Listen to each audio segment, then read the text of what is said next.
Hello and welcome to the Ryoho Wellness Podcast. This is Margit Jefferson and I am here with Andrei Gospodarczyk, the founder of Ryoho.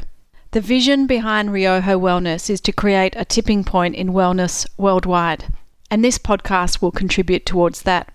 In each episode, we explore different health issues that present as case studies in Andrei's practice. They range from everyday common health problems through to extremely serious health issues and illnesses. We explore body parts and how they respond to nutrition and environment, and we work on inspiring people to change their life for good through an everyday wellness focus. Ryoho is a wellness modality that is unique because it focuses on healing and wellness through basic food and exercises that maneuver the body back to a state of balanced health. People literally jump out of their skin with energy and vitality when they follow Ryoho.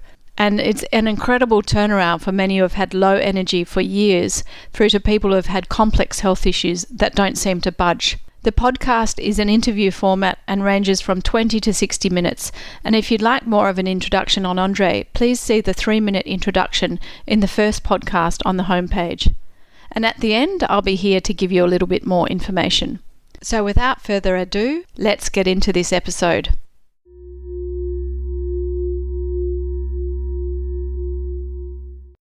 Welcome to this episode, which is on the topic of depression, something which is reaching epidemic proportions in our community.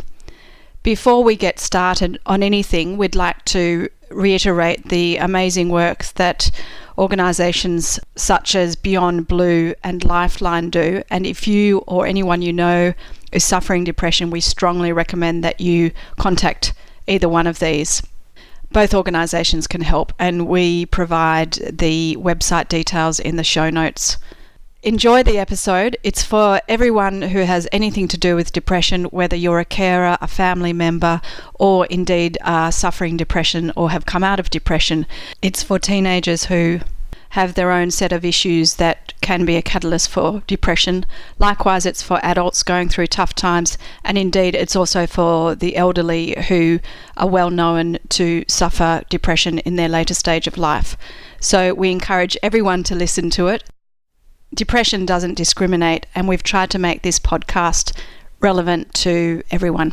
We've explored some really tough questions in the podcast, and I think it's the type of conversation that could go on for hours, but we've kept it to an hour and a half, and we hope you enjoy it. Based on the idea that it's an epidemic and it's an issue that's hitting all of us now, and understanding where it's coming from is absolutely imperative. You can't deal with the problem unless you know why it's happening.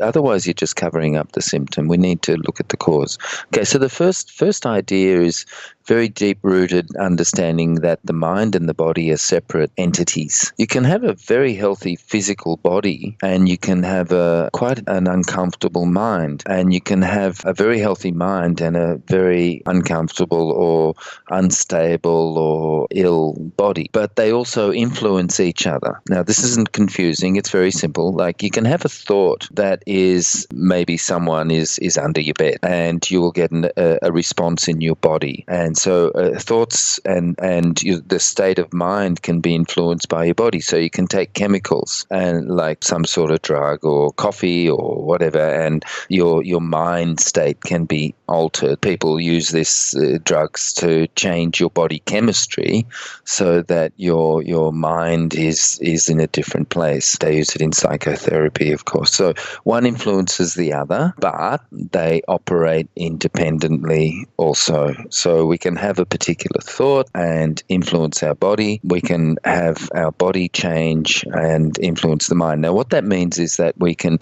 change our lifestyle. In other words, change your body, change what you eat, change how you sleep, how you move, how you sit, or do some kind of physical training where you do exercise or some sort of process where you get up and go running every morning or have cold showers or something. And that'll influence your mind. Some things don't influence your mind, and some things do, depending on how your body is being affected.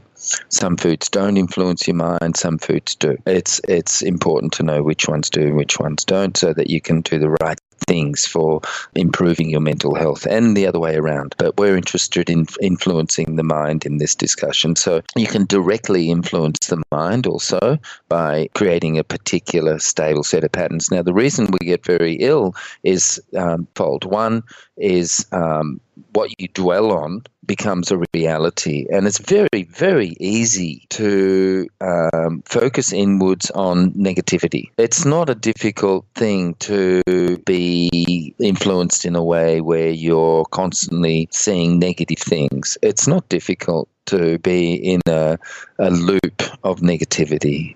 Maybe we get obsessed about a particular thought. It's very easy to be sitting somewhere on your own and thinking about something that happened, a little thing. And the more you dwell on that, the more involved you become in that, and it influences your mind. And it's just as easy to think something else, but it's hard to pull yourself out of that dark place. But it is just as easy to shift your mind and think of something positive. And this is a common therapeutic tool, but then we slide back in very easily back into that negative thinking, and that's the problem with depression. The reason we slide back is maybe based more on the physical influences. So the mind can flip around very easily from one thought to another, and it's very easy to dwell on some negative thought, and that then we get lost in that and feel very down and very depressed. It's very easy to fall into that cycle, but it is just as easy to pull yourself out of it unless the physical body is influencing you.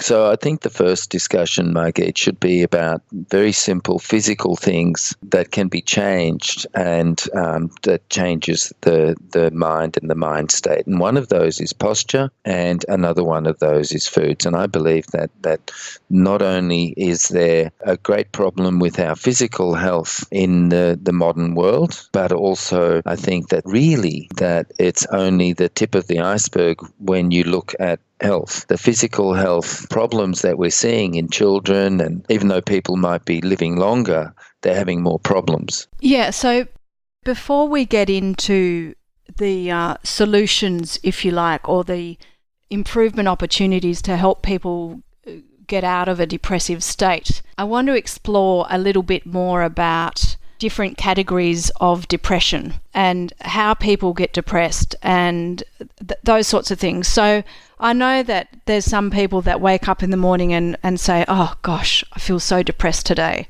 Or they'll go to work and their colleague will say, how are you today? And they'll say, oh, the weather's depressing and I feel depressed. And then there's other people who genuinely seem to be down all the time and in a negative spiral, and have a very depressed energy around them, and probably feel depressed. And then there's the clinical assessment that there is depression going on. So whether that's a chemical imbalance, or whether there is actually a post-traumatic stress, or whatever the circumstance. So how do you think about the different categories of depression, and can you talk a little bit about what's going on there? So in Ryoho thinking, the body can influence the mind, and if we stay on that course for a little while, we can see how you can find it very difficult to get out of a particular state of mind because the body is much more tending to stay in a particular way, and that can influence the mind over a period of time, and it's hard to pull yourself out of that state. So let's look at the physical impact. So there's two main categories that we look at in terms of negative feelings. And the upper body has the circulatory system, the heart, the pericardium, the large veins, and the lung function.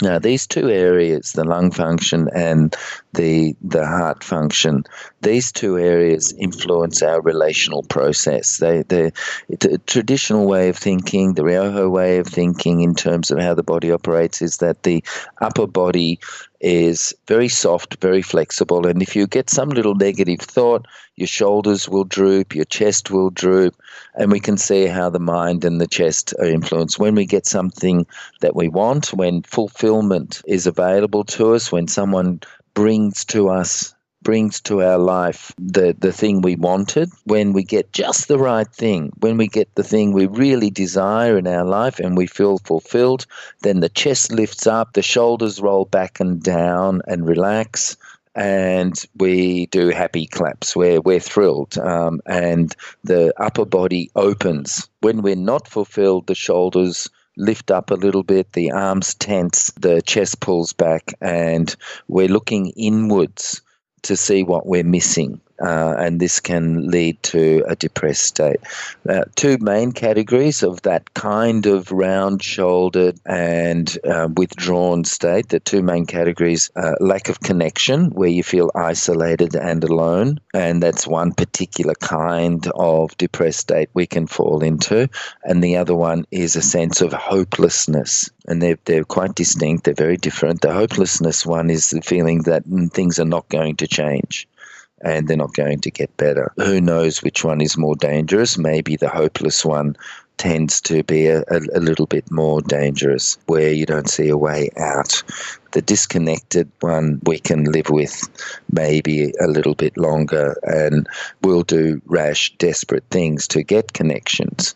But there's those two categories that we see in Ryoho, of a sense of hopelessness as quite distinct to feeling isolated. Yeah, I was just going to say that so they both need to be treated actually differently. Right, okay, and we'll get into that a little bit later. But I just want to delve a little bit deeper in to maybe reflect some of the experiences that our listeners will have. And I'm sure you can add to these three segments of our community. But if we look in our community, we have teenagers who are depressed and sometimes go on to do serious life-threatening things. And the depression, for all accounts, has something to do with anxiety, has to do with social media bullying, perhaps to do with the pressure of performing in school. But there's a lot of external factors that are unique to teenagers that are putting pressure on them that are potentially triggering that depression. And I'm not an expert, so I'm putting this to you to ask for your response and your professional opinion. And then the second major area is adults who become depressed, and it could be financial pressure, it could be job pressure, it could be a relationship issue, it could be to do with the birth of children. There's lots of different reasons why adults become depressed that are very different to, again, teenagers. And then we also see that there's quite a significant level of depression amongst the elderly in our community, who are maybe in their late stage of life, who are isolated, alone, who potentially are bored and feel worthless and don't have anything to do. So there's three different categories that I've just spoken about then, and there's probably a whole stack more categories, and I'm saying categories in terms of segments of the community. Can you make some comments about those three areas in particular of our community, and any other segments of our community that you have experience with? Of course. Now, in the medical community, where they use anatomy and physiology and psychoanalysis maybe, and using differential diagnosis, in other words, disease labels to categorize these sort of things, might see our perspective as simplistic, but it makes it accessible. And it's lifestyle that we talk about in terms of what maybe causes these problems, and maybe also finding solutions to these problems. In other words, making it accessible means that it's common knowledge, stuff that is available to us, and things that we know we are doing to ourselves, for ourselves. Yes, there are extremely complex processes that the body has, right down to DNA.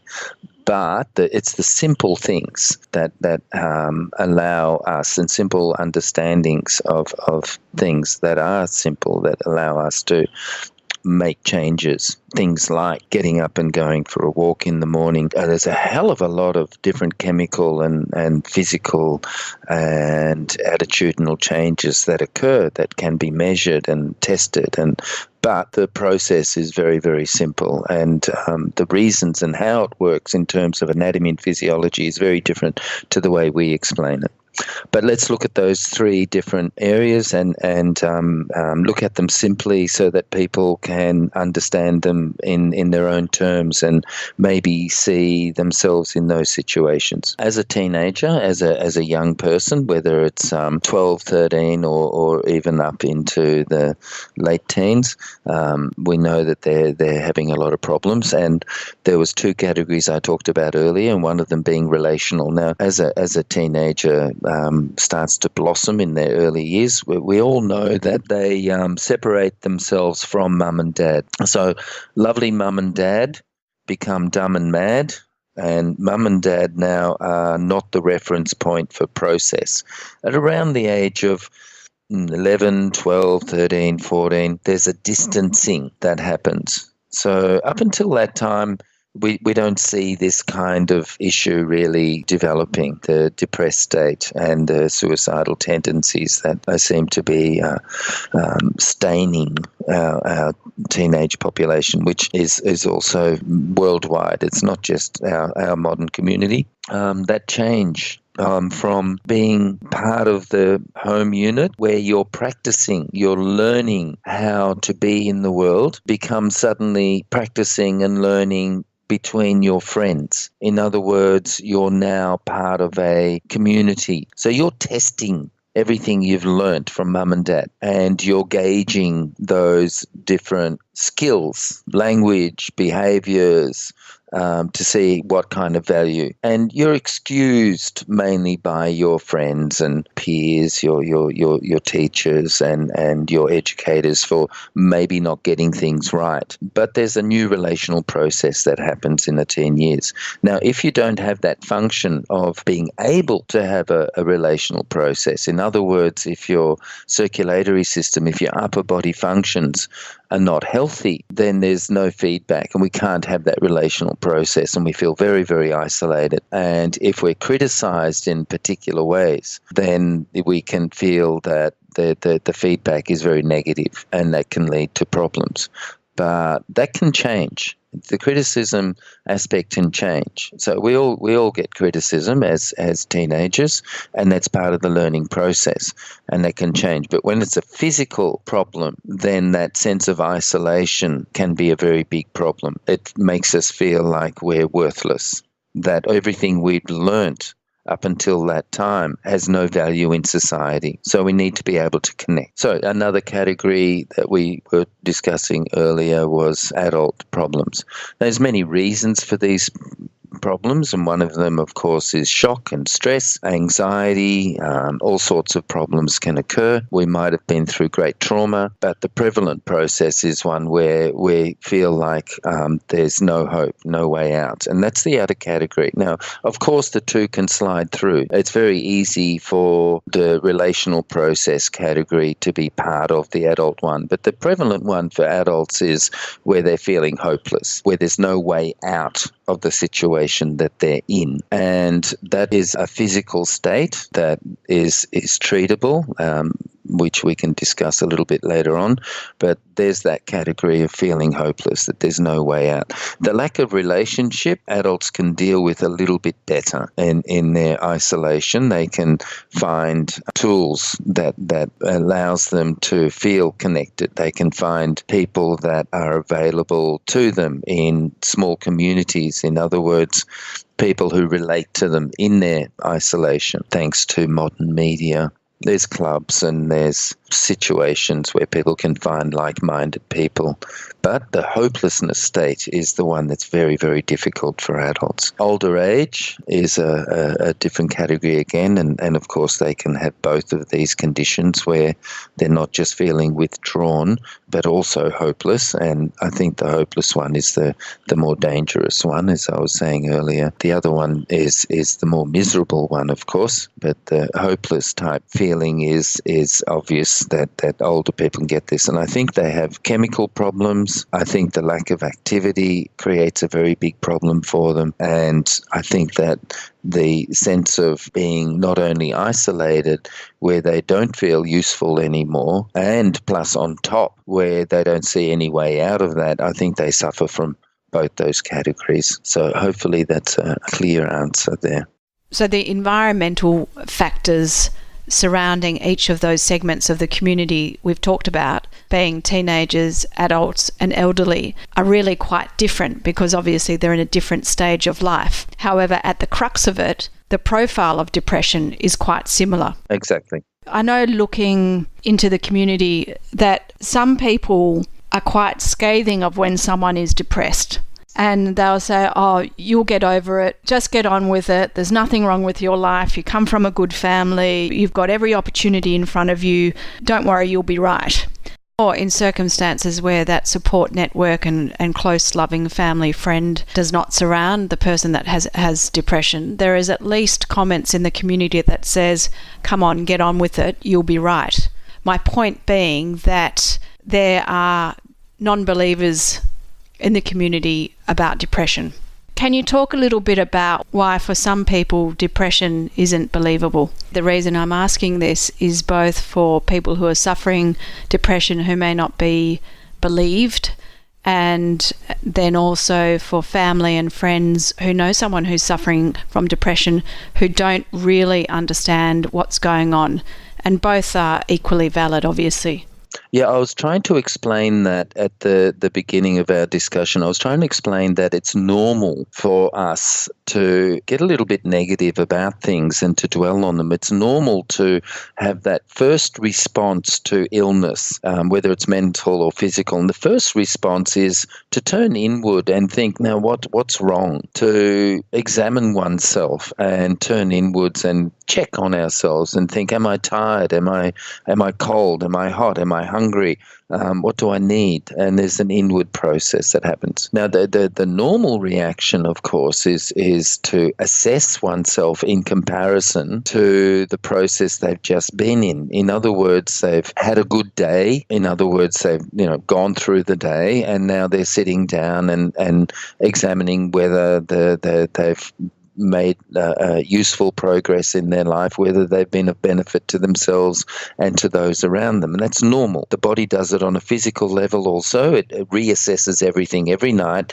and adjusts the next day for the processes you've been through. In other words, at nighttime, your rest time, you naturally go through a process of examining yourself and putting aside the things that are unnecessary and absorbing and keeping the things within you that you want to keep. So we make choices. And on a micro level, this happens regularly during a day. And it's normal for the mind to turn inwards, examine oneself as to why or how things are going. But you can actually get over that very, very quickly if there's no physical lag, if there's no physical imperative, if there's no physical support for a negative condition. In other words, if your physical body is not forcing your mind to be in a particular way, and you'll get over it. It's normal for people to think, yes, you'll get over it. It'll be fine. It's normal to go inwards a little bit. It's normal to see some little negative process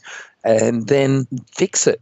Get over it, move on. And that's a natural, normal process that we get on. And then it's expected. When people don't have this condition, they can't see how you can't get over things. And that's their genuine support, their genuine natural realization is that you will get over it. And it's a supportive response. Don't worry, you'll get over it. But they don't understand that there is an imperative, that there is something that is forcing you to stay in this negative state and you can't pull yourself out of it. That the subtle mind that needs a particular kind of structural integrity to support it is not being supported, and it slides into a very negative state, and they feel isolated and they might feel hopeless also. Hopefully that's a clear answer. Yeah, it is. And therein lies what I think is an explanation that there's an overlap period. So when a family member or a friend is first entering into a depressed state, the supportive mechanism is to say, come on, you'll be right, you'll get over it, and jolly that person along, if you like. But then at some point, the person who is entering a serious level of depression is already in that serious level of depression. They can't pull themselves out. They can't pull themselves out. And the people who don't believe them is because they're still standing on the side of the fence where they're saying, come on, you'll be right. So there is a bit of a disconnect happening there. The natural expectation for everyone is to heal. If you have a bad back, if you have a headache, if you have a sore arm, your first response is that it'll get better, and you wait a couple of days. You give it a little bit of a rub and leave it alone, and the expectation is that you will get over it. But it persists, and that's when we fall into that hole. And it can happen on the mental level as much as it can happen in your sore arm or your aching knee, and the pain is just as great, and it's agonizing, and it's wearing. It wears you down, it pulls you down and affects your whole physiology. A constant pain in your back, a constant headache will eventually break you. Yeah, so depression may or may not evolve to a serious mental illness or be have an underlying mental condition there. However, I think that because it has to do with the psyche and the emotions and the headspace in simplistic terms, a lot of people tiptoe around the issue. And there seems to be a divide that once somebody is depressed, there's a powerlessness to help. What can I say? What can't I say? Am I going to put them offside? Am I going to upset them? Do I just try and make some nice food for them and tuck them into bed? So there seems to be a powerlessness to help from family members and friends around them. And can you talk a little bit about what's going on there? Of course. It's intangible, and we live in a very particular world. A little while ago, society was not based on the tangible as much. We were much more focused on all sorts of other processes, whether it was music or art or dancing, religion, family. I mean, we used to have a situation not long ago where anyone would die for their country. Anyone would die for their religion. And more recently, we would sacrifice our existence for family. And all of those things are still true, but not as much. The focus is not that great on the things. We don't live with family, with our extended family within our culture. We're much more isolated as individuals. 60% of people in my community in Sydney live alone. It's not like the way I was raised, and a lot of the older listeners were raised, where we had grandmother, grandfather, auntie, uncle, their two children, my family, my brother, and plus my other uncle and auntie were all in one house. And it's a very different place to be in than on your own. So it's a different world we're living in now, the modern state. And it's a subtle thing to have a mental health issue. And the world is focused now on very tangible things. So all of our medical systems are based on test tube realities. In 1918, not so long ago, 100 years ago to be exact, there's a guy called Flexner, a Canadian, who defined Western medical systems as being verified in the test tube. It has to be done in the test tube, or else it really doesn't have a lot of validity. Though some of those testing sequences, of course, are different now. There's a basic system still there that things have to have a chemical validity. They have to have a structural validity. They have to be able to be tested in the laboratory. But the world wasn't like that before. It was much more subtle. Things were based much more on feelings. Now, if we can't see a problem, it kind of doesn't exist. It's very difficult to deal with, and we can't help people now anymore. But traditionally, we could jolly people along. We would have festivals, we would have music, we would have dance, we have rituals, purging rituals. People would do fasting.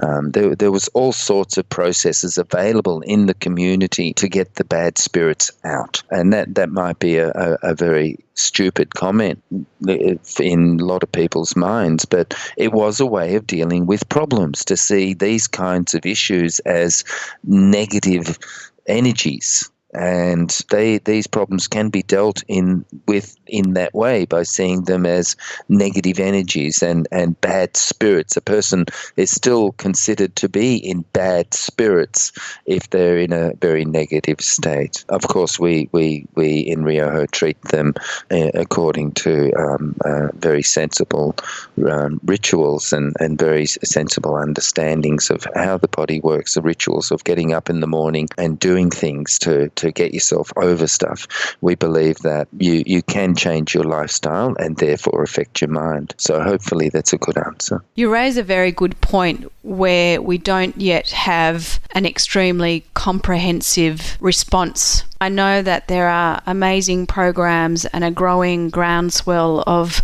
community support to help people with depression, but what I'm talking about is a extremely broad, deep, wide, multi-dimensional response from the community. Community being family and friends, and I'm picturing some of the ancient tribes in Africa who still exist like they did thousands of years ago. And there are 5 or 6 families who live together and play together and work together, and it's the aunties who look after the kids and so on and so forth.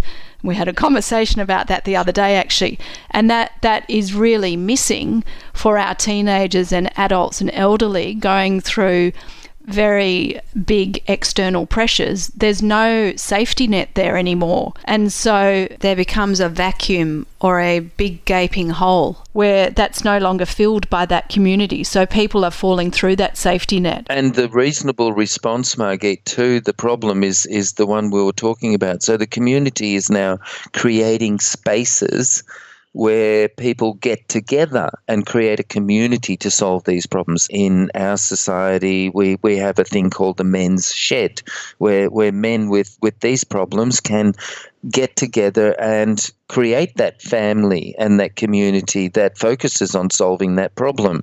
And children and adults encouraged to connect. And we're creating a community. So we're being told now through the media, through sensible government initiatives, to say, how are you, and really mean it, and try to get that conversation going and create that community again that deals with problems based on those sorts of ideas of sharing and connecting and bringing things out into the open again, rather than as a physical reaction where they're looking at dealing with it on a more subtle level. Now, I don't personally think that that's enough, that there's much more tangible things we can do to solve these problems, but their response is exactly what we're talking about. They're trying to create that community again. In other words, the government and the health workers sensibly are trying to create a more healthy, open-minded community that is much lighter and supportive of these problems. Evolving on your point, I think that the education needs to be much deeper so that the stigma attached and the fearfulness and the powerlessness disappears in very, at a very grassroots level, so that if there is a problem, there is a collaboration. But that is a longer term.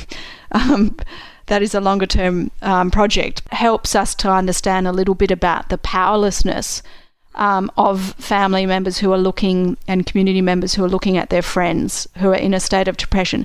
Jumping over to the other side of the fence, oftentimes, and I speak from personal experience, and I'm sure there's loads of experiences like this amongst our listeners, and you probably know a lot of this as well, is that someone who's in a state of depression will have the thoughts or the attitude or the spoken word of, you don't understand and you can't help me and I'm not listening and this is just something I have to get through, and I have to stay in bed all day because that's all I can cope with.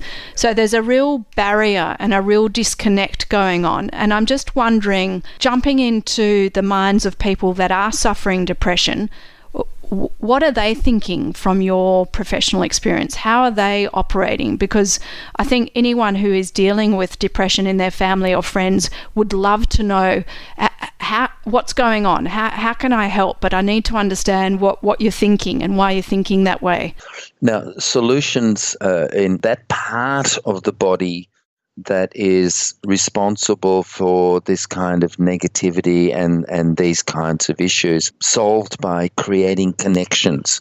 Now, that one connection is through the circulatory system, and the other connection is through getting the lungs to work properly again. In other words, getting the shoulders to relax, getting the arms to relax, and loosening up. These answers are not internal. The more you look inside, the less you will find answers. But the answer is a relational one. In other words, they need to make the connections, and they're looking for the connections. The natural response for anyone with a problem is to look inwards for an answer. And it's a normal, healthy response to sit and look inwards, as we said earlier.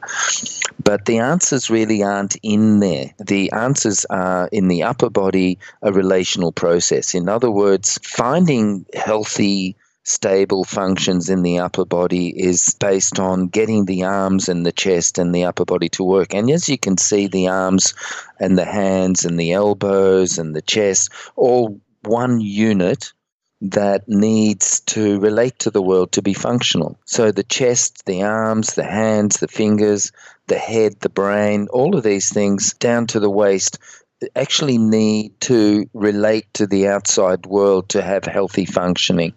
We know that moving the arms and the fingers is the only way to get them healthier.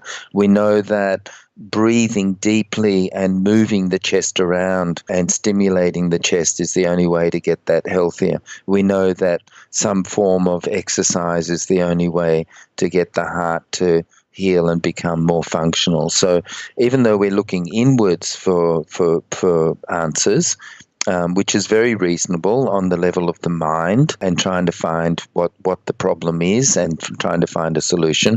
If it's a body-oriented problem, then the solution is going to be some kind of relational process based on connecting with the outside world, because that's the nature of the upper body, and that will heal the upper body. Having some kind of upper body experience will get it going again.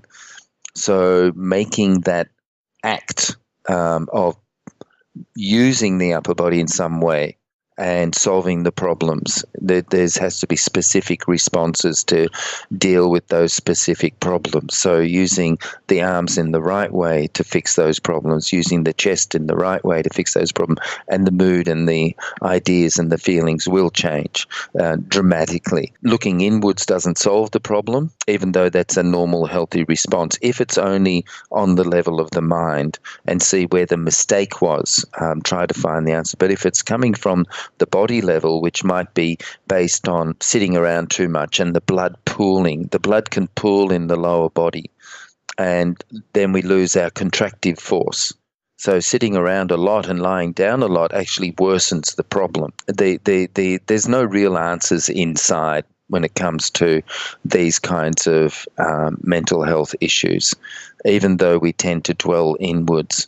It's something that we need to do in terms of an act to make the upper body change. We all know that going for a walk down the beach and going out into the sunshine and the light and connecting with the outside world and connecting with certain people is the real answer for these sorts of problems, yeah? The types of things that you're talking about are quite tangible, and we'll talk about how to help people help themselves or help family members get out of the state of depression a little bit later. But I'm interested to know what you're talking about does require self-discipline, and it does require the ability to find some glimmer of hope deep inside and to say, right, I've actually had enough of this and I need to do something about it. And that glimmer may be half a second in one day.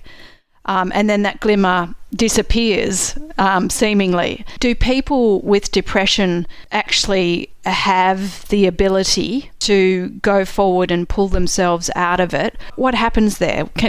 From your experience working with people with depression, what's going on there? They do have the capacity to pull themselves out of it. It's just that the greater the problem, the more inward they are. And it's a normal reaction. If you have a very, very painful burn on your leg, all your mind is focused on that. There's no way you can pull yourself away from that. And it's very, very difficult. But if there is an answer, if there is actually a little response from a particular remedy. So with that burn, if you put on some cream that takes some of that pain away, it's exciting. You go, oh, good, this works. This is fantastic. And little by little, that choice of using the remedy is available to us. If we have someone or something that gives us a little glimmer of possibility, then we will pursue that. We all want to feel better. Pain and discomfort is just as real on the level of the mind as it is on the level of the physiology. It can influence us enormously, and the solutions are very, very similar, and both of them require results. Of course, someone talking about your problem is just going to make the problem bigger, but talking about solutions, that's very different. That's a very different thing. As soon as you start discussing solutions where the thing that you're suggesting, or maybe getting the person to attempt some little therapy, some little process that gives them a better feeling, where it pulls them out of themselves a little bit and the world becomes a different color. Now that's exciting, but talking about the problem and discussing the issues just makes you fall deeper into that hole. It doesn't actually talk about answers, and we intuitively know that discussing the problem is going to make it worse. So we tend to avoid discussing the problem. We need to discuss solutions and focus on that, because the mind attaches itself very easily to whatever we're dealing with. Whatever you're focusing on becomes bigger. If you're focusing on the negative, it becomes bigger. If you're focusing on the positive, it becomes bigger. But we need to know how to do that. That's the problem. Okay, so there's the gem. That's what I was looking for. With the teenagers and the adults and the elderly, instead of very simplistically saying, I know you're depressed and we've got to do something about it, or get out of bed, you're depressed, have a shower, it'll make you feel better. Stop looking at social media and you'll feel better. Find some new friends, you'll feel better. It's not so much of talking about the depression, it's reframing it. So it's taking it away from the inward-looking nature of the condition to reframing it for the person and allowing that glimmer of possibility or the glimmer of hope to be much broader than a nanosecond in one day. Exactly. It's about doing something that is positive, because wherever your mind is, your body follows. That's what you're talking about, isn't it? That's the gem. Yeah, exactly. And those sorts of answers that they're coming up with, that their loved ones are coming up with, are sensible answers for people that maybe the problem is not too great. But for others, going for a walk just creates a bigger problem, because they're thinking, oh, everyone is looking at me and thinking that I'm overweight. It just creates more of a problem for them.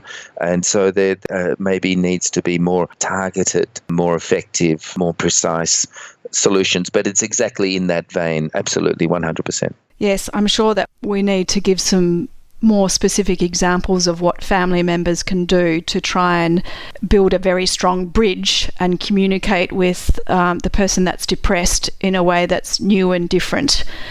We can touch on that towards the end when we're in solution mode.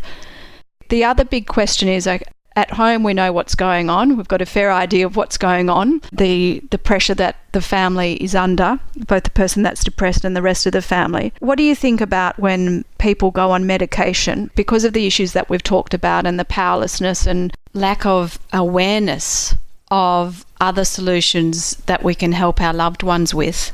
A desire to really help and protect the family member that's going through depression. Medical doctors consulted, which is something that we thoroughly endorse and encourage and recommend.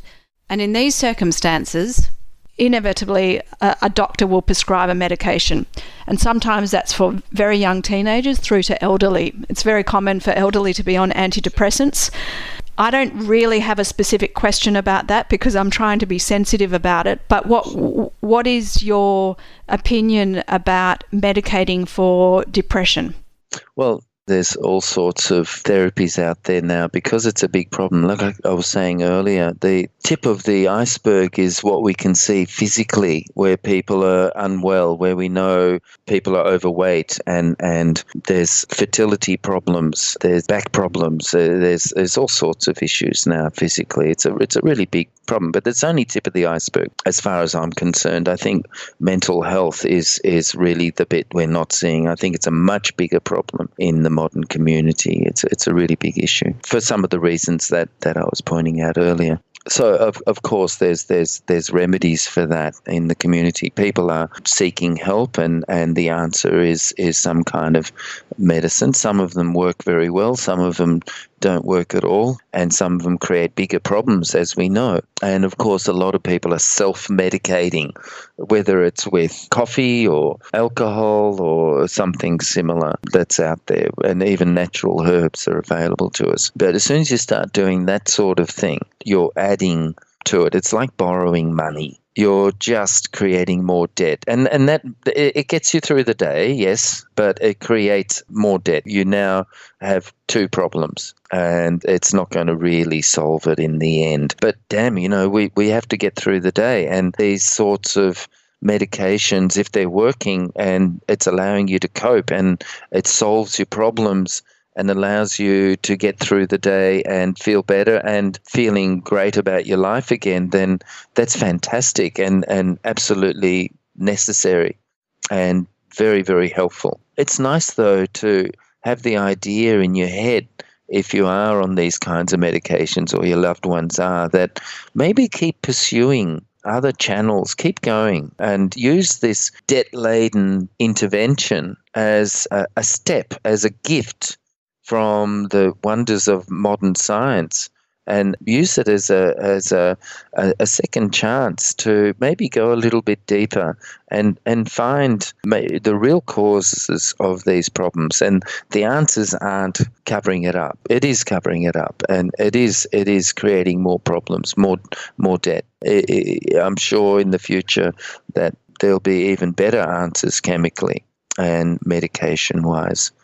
But in my mind, we're more subtle than that. And we need to dig deeper and find real answers. Maybe discovering meditation, maybe changing our diet, maybe finding more purpose in your life instead of putting up with what's going on. Getting well enough to make real changes, finding excitement in your life. My yoga teacher used to describe a situation where two people both went into jail. One committed suicide and the other one came out enlightened. It really depends on how we deal with situations, what tools we have to deal with our problems.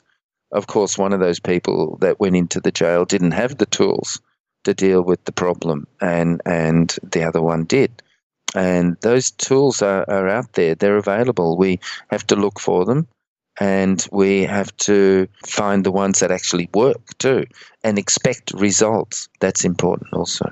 I know people directly within my circle of friends who have teenagers who have suffered depression through their HSC years and have come out the other side successfully with their HSC, but have then continued on with the antidepressants because the parents and the child are too scared to go off the medication in case they revert to that horrendous experience that they've all been through and that they're all traumatized. And I see that again and again in all segments of the community, so teenagers, adults and elderly. We better not take our old mum who's in her 80s off the antidepressants because then she might slide down into a very negative state. So Can you comment on that from your perspective? We need to keep pursuing, not just put our head in the sand in a way. We need to keep pursuing solutions So unfortunately, what happens when you do use different kinds of medications, prescribed or otherwise, whether it's things like cigarettes, coffee, alcohol, sugar, and using these things to make yourself feel better, they become more and more necessary, and the debt grows. It doesn't just stay there. So I warn people to don't just leave it. That's not enough. And see it as a very wasteful way of dealing with your life. In other words, it requires a lot of energy for someone to manufacture these pills and process them, and using lots of different things in nature, and then you're paying for these things, and it's supporting you. You need to go the other way, where you need less and less support. The natural tendency is for us to do more, take less. That makes us feel fulfilled as a human being, not do less, take more. It's not a comfortable place for the human psyche to take more and do less. Even though that's fulfilling in a way, it makes us less of a human being. It's not the right direction. So what I'm suggesting is, yes, it's a wonderful thing to use medications, and they're very helpful, very supportive in a lot of cases. In some cases, they don't work, but in all situations, it's keep going, keep looking for real answers within yourself by finding different things that you can do. Maybe change your diet, maybe learn to meditate, maybe do both, but stick to the things that work. Don't do the things that don't work. You want results. Yeah, and there's that beautiful Ryoho concept of add, and it's almost a little bit of reverse engineering, which we'll get to shortly. But I wanted to underline what you just said before. Medication is not necessarily pharmaceuticals. That medication could be alcohol or drugs or cigarettes or sugar. And so if there is an overabundance of that in someone's life, then sitting behind that, there could be some low-level depression or mental health, mental wellness issues that they may like to think about in that context. The patient of depression, if I can term it that way, they will attend a psychiatrist, a psychologist, a psychotherapist, a counsellor. So they will talk to people who will help them unravel ideas and concepts as a way of supporting them. And these sorts of professions can provide an amazing level of support, and we thoroughly recommend and support anything to do with that, of course. We've spoken about medication, so now can we talk a little bit about that type of external therapy? The more subtle types of mental health problems can be resolved that way by looking inwards, discussing things and within yourself, and having an internal dialogue and finding out, oh, this happened because of that, and that makes sense. So I won't behave that way the same next time. And it's just a normal thing that we all do to improve ourselves, and it's a natural, healthy thing. But when there is a body component associated with the problem, in other words, when there's some physical difficulty where the structural integrity of the upper body is harmed in some way, then it just creates more trouble, and it can lead to more negativity. In other words, you're only just focusing on the problem, but the person needs to be pulled out of that. Modern research in psychotherapy has discovered a lovely thing, which is that you can't just take a person to the edge. In other words, you can't take them to where they find the problem. In other words, a cathartic level of difficulty where you find, okay, now your problem started here when you were 3 or when you were 17 or whatever, and it was this difficulty that you couldn't handle, and let's discuss that, and here's the solutions to that problem. You actually have to take the person past that and show them a different way of behaving. You have to take them in hand and walk them through a new mode of behavior. So it's not enough to just discover what the real problem is. The next step is new behaviors. So unless that's happening, it's not good. It's not good to take a person just to discovering where the problem came from, like some physical assault or something like this, and saying, well, this is what happened and this is what triggered your negative mind state. For example, being in a violent situation, or being sent to war and not coping with that, and then having some sort of scarring mentally. It's not enough to recognize where the problem comes from. We need to know how to deal with it also, new solutions, so that they can walk away from the problem with new behaviors. So a lot of the time that doesn't happen, where the therapist doesn't know how to bring that person into new behaviors.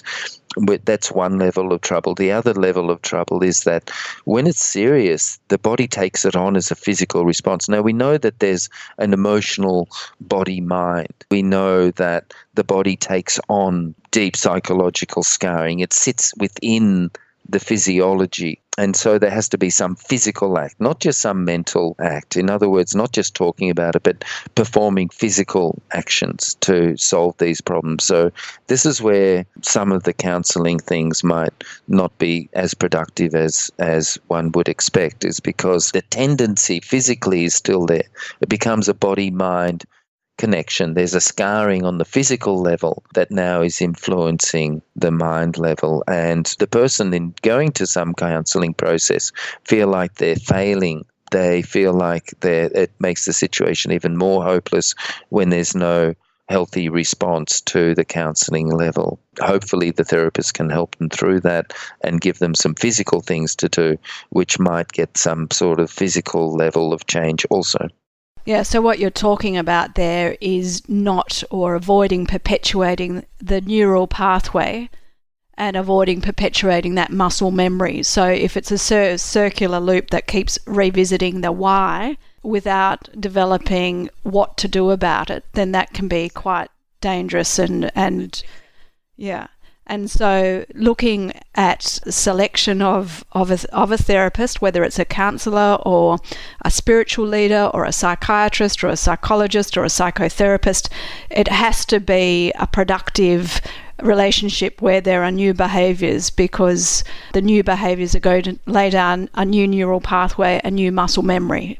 And a lot of these people are trained very, very, very well, and they're extremely helpful. But some of them don't realise that there are physical connections also. But a lot of them do know that now, which is great. So they change behaviours, which is wonderful. Yeah, I recently read an article about a very famous chef, and some of the listeners may have read the same article because it's quite recent.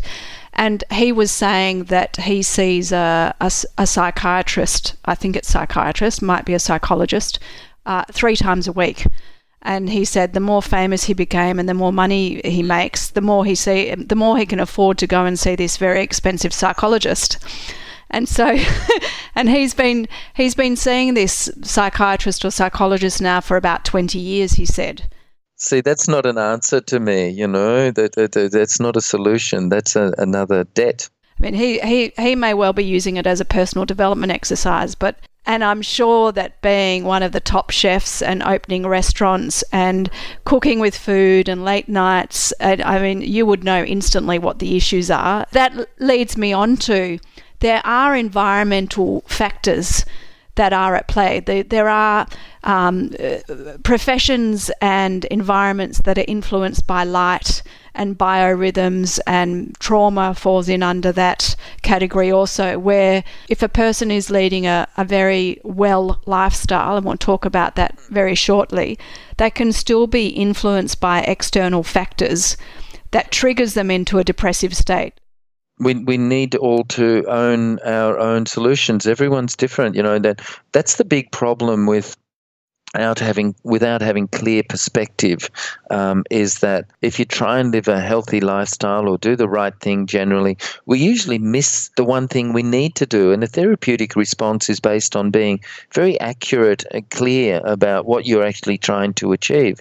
A good therapeutic response targets the problem. When people are trying to eat well, for example, they'll do all the right things except the one thing generally they need to do. And it's the same with exercise, where people will go and join the gym. Maybe they need to learn to meditate, and that's what they find the difficult thing is they need to have it targeted, and we'll generally avoid the one thing we really need to do, and it needs to be targeted as a therapy. Be very, very precise about what we're doing and target those things. It's important to be accurate in therapy, be clear, and also when something works, when it's the right thing, it stops working. It doesn't work anymore. If it's the right thing, if you've actually found the solution to your problems and it works, then it's fixed and you move on with your life.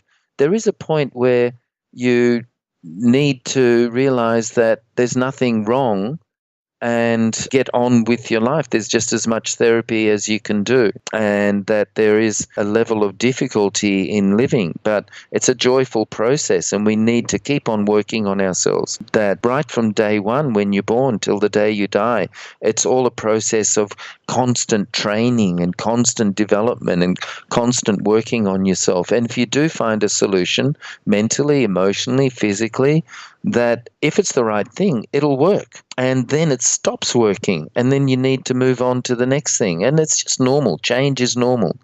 Maharishi Mahesh Yogi said a lovely thing, which is that the only constant in the universe is change. Equally turning that on its head and speaking from personal experience, if you're doing something and it's the wrong thing and it's not working, then you need to find something else that could work. And then it evolves to what you're saying. So somebody sitting in depression may well have tried 8 different things so far and nothing's worked. So that just says, based on what you're saying, that they need to keep searching for the right thing until they find the solution for their particular set of circumstances. Let me give the people out there a little clue, which is that the thing that gives you the biggest reaction is the thing that you should pursue. Now, just as a personal experience, so I'd started doing lots of yoga as a young man and was eating very healthy and all the rest of it. And then one day I was walking to my home. I was just 2 or 3 houses away, and there was someone meditating in their car. And I had a deeply personal response to that. Not a happy response. It was angry. I was really, really upset that this person sitting in their car with their eyes closed, sitting straight up, peacefully, not bothering anyone, very calm, meditating, and that upset me enormously. But that's an unreasonable response, of course.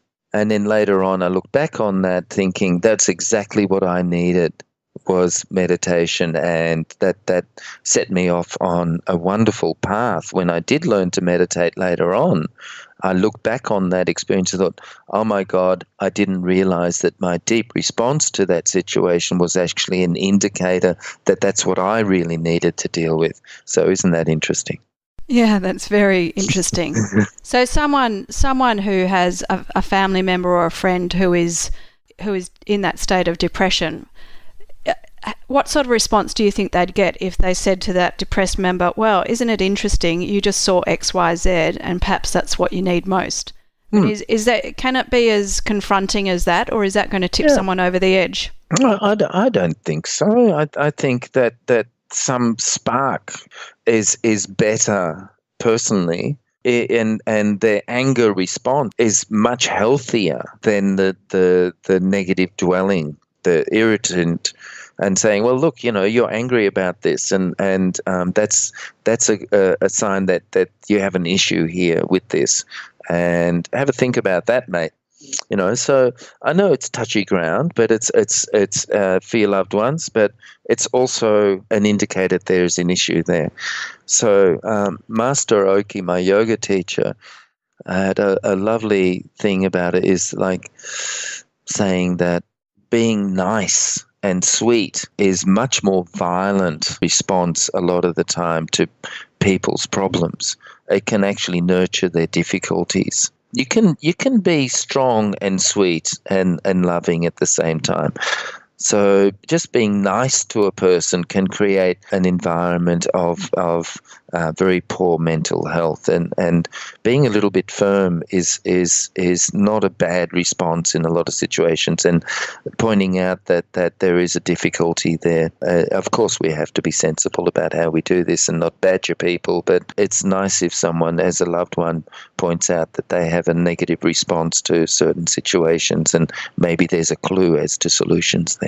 But you have to be extremely brave to do that, because you could cop it. As you said, you have to be sensitive and not nagging. But I think if you can take a helicopter view and try and be impartial to the response that you may or may not get, what you're saying is it's perfectly okay to communicate in a little bit more of a direct way than perhaps people are used to dealing with depressed people. Sure.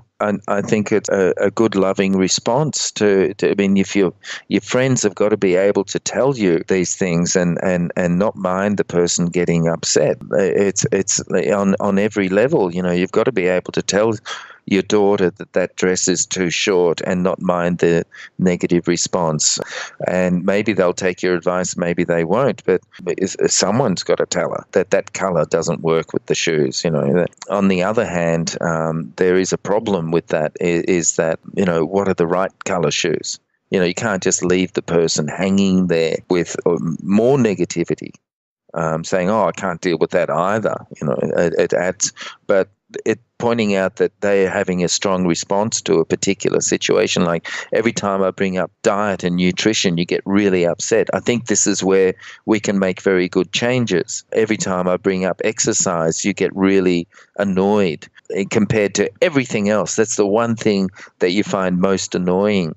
And I think that this could be where some of the real solutions to your problems lie. Let's explore that. And I don't think that's too difficult a process. I think that's possible. I don't think nagging's right. That's going to lead to all sorts of problems. But pointing out to the person that they're having this response, it allows them to think of maybe there are answers here. Yeah. And I think if there's a deep level of love for a family member or a friend member, then that's going to be a much easier thing to do. Oh, much, much better. Much better than being nice. Yes. Nice. Yes, that's right. We all like to be nice every now and then, don't we? Yeah, but it's not not about that. I agree. No. Now, we're just about to get into some real Ryoho solutions to how we can help depression. But I do have one more question, because I think it's quite related. I'm sure our listeners have 1,000 questions, and maybe we can invite them at some other point of time. But one of the things that does come up is depression and anxiety, and how closely they are related. And yeah, I'm interested to know what you think about anxiety as a form of depression. Is it or is it not? And do we treat it the same way? That sort of thing. There's a very simple understanding of upper and lower body relationship. Just think of your body as a plant, and think of your upper body functions as the flower and the lower body functions as the roots. We need that strong stability in the core of our body for the upper body to flower and open. They're all soft functions. The upper body has only soft functions: expansion, flowing energy, open eyes, open nostril, open ears, open-mindedness. As soon as there's tension in the neck, in the brain, in the neck and the shoulders, in the arms, in the chest, there's a problem. On the other hand, the lower body, as soon as there's softness in the lower body, there's a problem. So we need the lower body to be strong and tight. We need the upper body to be soft and flowing. The lower body, when it's not functioning properly, creates anxiety. It creates a feeling of instability, and then that affects our upper body enormously. The more anxious you are, the more unstable your lower body is, the more it affects the upper body. So there's a direct correlation, of course. I think it's very interesting to become more aware of people around us and their posture and what might be going on for their health. I find that a fascinating concept, that you can actually see visual signs within a body and within posture. So can you talk a little bit more about that relationship within the body? So concerning the upper and lower body relationship, if the lower body is strong, like I said, then you feel more stable. And if the upper body is expanded, then you feel more open and able to relate to people. So, yeah, posture is a reflection of that upper body not being expanded. The chest is maybe not open forwards. I mean, there's a whole lot of hormones that operate in the front of the body. We have all sorts of functions in the back, the endocrine system, and we have a whole lot of functions in the front where you can tell a person's withdrawn and held back, and they're folding their arms maybe, or maybe their shoulders are up in the air a little bit and rolled forward, and the chest is pulled back. It's not an open posture, and of course it shows as an attitude. There's a lot of research has been done on body language, of course, and most of the people listening now would have heard a little bit about body language. And as a medical tool, it's very good. And some people, it's so bad that the collarbones and the sternum and the rib cage at the front, the bones actually kind of sit wrong a little bit, and it takes mechanical work, push-ups and spinal adjustments and intercostal adjustments to actually make that structure work again.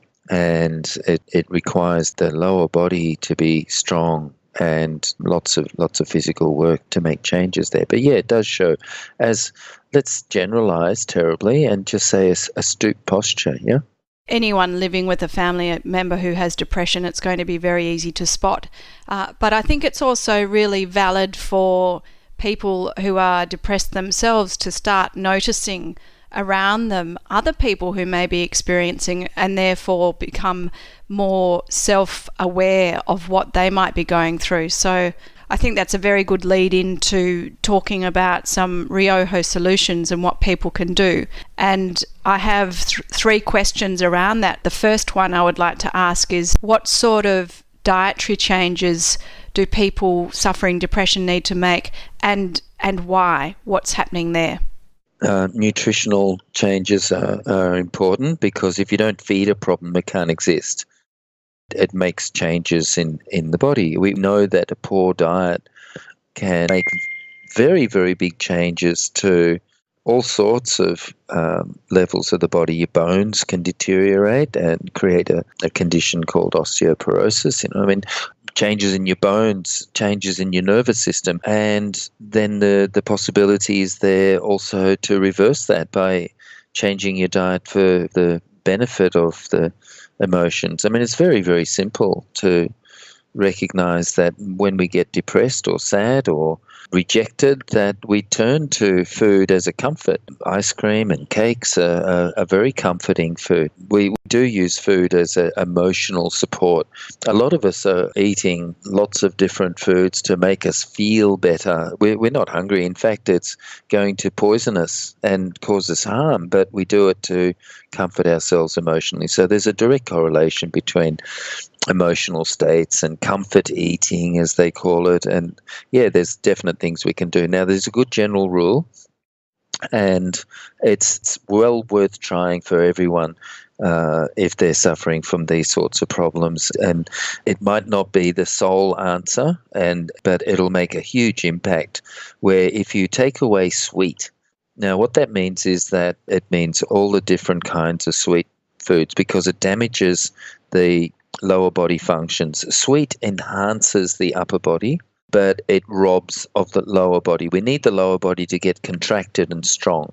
So we need that expansion that sweet creates to be less in the lower body. And that unfortunately happens when you eat too much sweet. The heart gets damaged and the kidneys get damaged, and it's something to avoid. And the mood changes within 2 days.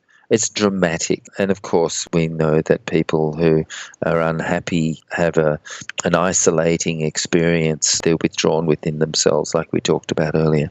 So avoiding sweet is a damn good idea. And watch how your mood changes enormously. But it's very hard to avoid sweet if you're not having a good source of sweet, meaning that lots of vegetables, lots of grains with complex carbohydrate, chewing your food a little bit. There's lots of things that need to be understood, of course, but just reducing your sweet. In other words, sugar, honey, and of course, wine. A very good idea to avoid all those things. Just for a little while, see how you feel. Why not? Take charge yourself. They're great examples of what Ryoho is all about, and some very tangible things that people can do immediately. And I would like to also highly recommend that listeners go to our podcast on gut bacteria, which will help explain more of that concept between what's going on in the guts and what's going on in the emotional state. Moving on now to some basic movements that people can do. What is Ryoho's philosophy, and what's your philosophy on exercise and coming out of depression? It's an important perspective to know that we are influenced by our body state, and we need the body to be basic, neutral, and then you can feel natural and normal. And I have to say, it's not exciting to be well. It's neutral, it's normal, it's basic. You feel good. You don't feel great. You don't feel bad. You feel okay. And your excitement comes from relationship. By meeting someone, talking to someone, listening to classical music, smelling a flower, looking up, doing something. In other words, a relationship. Now, on the other hand, what you can do is stimulate yourself with things like sugar and create tension inside. And that body tension creates excitement inside, and it can make you feel good, like alcohol. But then, of course, the price is, unfortunate, a negative feeling the next day. As much as you take, you have to pay back the next day. So on a physical level, that tension that comes from the excitement inside your body is the thing you want to get rid of and make yourself feel normal again and relaxed again. And your heart will open up, your chest will let go, and all you have to do is relax your arms. A very simple thing to do is just throw your arms around a little bit. If you breathe out slowly with your mouth tight, as if you're whistling without making a sound, and punch the air with one long breath out, throwing your arms forward and back, forward and back, forward and back, as if you're punching bag or a ball, and slowly breathing out for a long time. Just doing that once is enough for your mood to drastically change, because it releases the tension you've created internally. And that makes the heart and the lungs open up. It makes the upper body become its more true nature. Another tool is to breathe in as deeply as you can till you feel the chest stretching a little bit. Keep that breath in and gently pound your rib cage with your clenched hands. Not too hard, but little taps around the rib cage at the top and around the bottom with your breath in. It's a very good tool also. What that'll do is release the tension intercostally between the ribs. You're taking a big breath in and just tapping around the rib cage. Your mood will change immediately. You'll be brighter and lighter, and recognize that shift. And we do want to stop doing the things that are making the chest tight, and that means creating pressure in the belly. If you can get the blood to stop pooling in the belly from sitting all the time, by squeezing the belly back into place, or do any kind of inverted postures, which is maybe hanging your head down between your knees, maybe learning how to lie on your back and lift your legs up in the air, let the blood drain a little bit. is a good tool. Just take your arms back and put your legs up against the wall and give it 5-10 minutes. Your mood will change dramatically. Sit-ups is a great tool also for squeezing the blood out of the belly where it's all pooled, and that stops your ability to contract in the lower body, and that then unfortunately stops your heart from opening up and feeling open to possibilities and connections with people and things. So creating pressure in the lower body, squeezing it, sitting up, doing sit-ups, doing little twists, whatever suits you as an individual. Just go with what's comfortable and think of anything you're doing as a normal, comfortable movement that suits you. But look for pressure in the belly. Don't tighten your shoulders. Maybe lifting your legs up, maybe doing some sit-ups gently, but not hunching your back, keeping your chest open as you do sit-ups. Maybe putting your hands behind your neck and squeezing your elbows backwards. So any one of those or all of those little tools, they're very powerful techniques. Just punching the air, shaking your arms, lightness and energy comes back straight away. It's so easy to just release that stuff in the upper body. That's great, Andre, and I know how powerful those movements can be from personal experience, and I know that a lot of listeners who have done Ryoho therapy knows how powerful those are. I would like to be the devil's advocate here. Depression is a very complex issue, at least emotionally complex. It's very difficult to work its way through, and people are on medication sometimes for years, and in therapy for years, seeing psychologists for years. What you're proposing here, notwithstanding that this is a podcast and that we do have a depression program being developed, which will be a longer and more comprehensive program, but notwithstanding all of that, how can something so complex be addressed with medicinal food and changes to diet and some specific exercises to address the issues?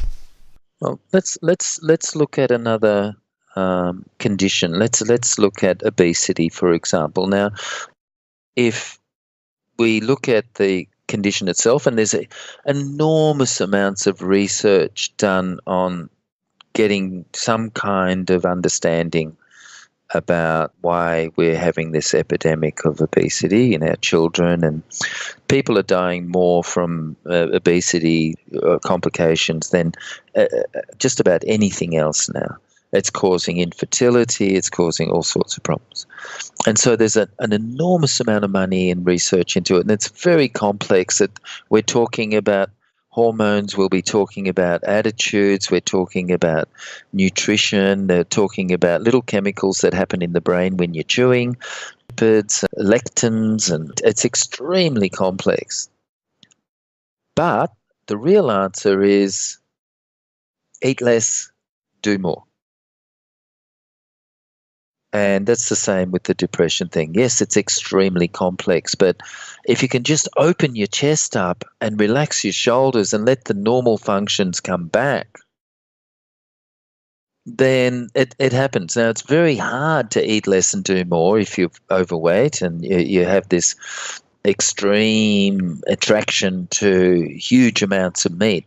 It's very difficult to just stop, especially if you don't know what else to do. But as soon as you take one little step in the right direction and you feel better, then that is going to let you feel rewarded by your actions. And it's a wonderful gift that nature has, where if you do the right thing, you get a result. And it's the same with this, where we wave our arms around, be very simplistic, and understand that it's only a simple thing to do to make things okay. Like getting up in the morning and going for a run up and down the hill for 20 minutes. Your life will change if you don't do that sort of thing. Or if you do that sort of thing and run all the time, maybe you should stop, sit down and meditate. Do the things that make the change for you, what is necessary, by understanding the body. If we just relax the arms and the chest, it's obvious that it's going to make a huge impact for people with these sorts of disorders. Yes, it's very complicated, but on the other hand, a lot of solutions are really simple, but whether you're going to do them or not, whether you want those changes and what else is involved, if you have no need to create the change, that's the problem. It's like when my yoga teacher said to me, okay, so how do we stop smoking?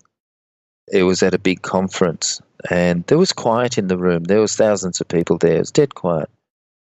And he just laughed. There was all sorts of yoga teachers there. They all had all complex answers. And he had a very simple response to that question, which was, look, it's very easy to stop smoking. Don't smoke. And it is simple. It is that simple, because in the initial few days, there's one difficulty, another few days, there's another difficulty. But in the end, it's just don't do it. And he said, are you committed to doing it? Did you really decide to stop smoking? Did you throw the cigarettes away and the ashtray? Is there a commitment there? Do you want that, or is there a lot invested in the problem? And a lot of people don't have the concave chest. They just have hugely stressed situation where the whole back is locking up and they can't sleep anymore and they feel hopeless. And it's overwhelming for them, and maybe it's a chemical disorder and it's only temporary because of something horrible like the drought, and it's a mental stress, and shaking your arms around and pounding your chest is not going to solve the problem, but it will lighten you up enough to maybe realize that there might be something else, another possibility, and take some steps, looking at the world a little bit differently and not letting it overwhelm you. Yes, I understand it's complicated, but answers are very simple a lot of the time. The basics are where we need to get to and start again and reassess the situation. And it's good to get rid of the physical tendencies so that you have the possibility of a new way of looking at things. But as long as the body is stuck, it's very hard for the mind to get free. Yeah, that's very, very inspiring and very heartwarming. And I'm sure people listening to it must be thinking, wow, there is actually another option that is much more accessible and that can be integrated at a grassroots level and that they can take control of. Any other option is going to make things more complicated unless you can own it. And really all the answers in our lives are really very, very simple. It's whether we have the understanding and the tools and the will. Yes, it's difficult. I mean, yes, we see people vaping out there with electronic cigarettes, and yes, we see people out there having pills and signing up for the gym to try and lose weight. And yes, we see people doing counselling for their emotional problems. But in the end, the answers are really very simple. As long as they're targeted, as long as they're therapeutically sound and they're going to give us the results we want and they make some kind of sense to the practitioner, meaning the person with the problem, the one who is doing it, and they can own those changes, then we can take the next step forward. And please don't forget, everyone listening, that when something works, that it won't be working for long because it's actually working, and then we need to take the next step. Maybe the first step is doing something as idiotic as pounding your chest, holding your breath in to give you a new perspective, and then moving on, taking the next step. Maybe the next step is changing your job. Maybe the next step is being honest. Who knows? Who knows? Thank you, Andre, for this amazing podcast on depression. Before we end, I would just like to remind people that BeyondBlue and Lifeline are two organisations that can help with depression, and we strongly encourage people to contact them if they need to. Any listeners who would like to learn more about Andre's work or Ryoho can connect and follow on Instagram and LinkedIn using the address of Ryoho Wellness. We spell Ryoho Ryoho and then add wellness on the end, obviously. Episode notes will be loaded up and available at ryohowellness.com, which is the master website. And just a few more things before you take off. Number 1, do you have a health issue or question you would like explored in one of our podcasts? Please submit it to us at the website where there is a contact page, ryohowellness.com website. Number 2, would you enjoy being notified by very short email every time we do something on Ryoho Wellness? This includes notification of our up-and-coming wellness podcasts and other things towards our tipping point. If you want to receive that, go to ryohowellness.com and drop in your email address and you'll get the very next one. And we hope you really enjoy it. Thanks everyone for listening, and thank you, Andre, for another fantastic episode. See you next time.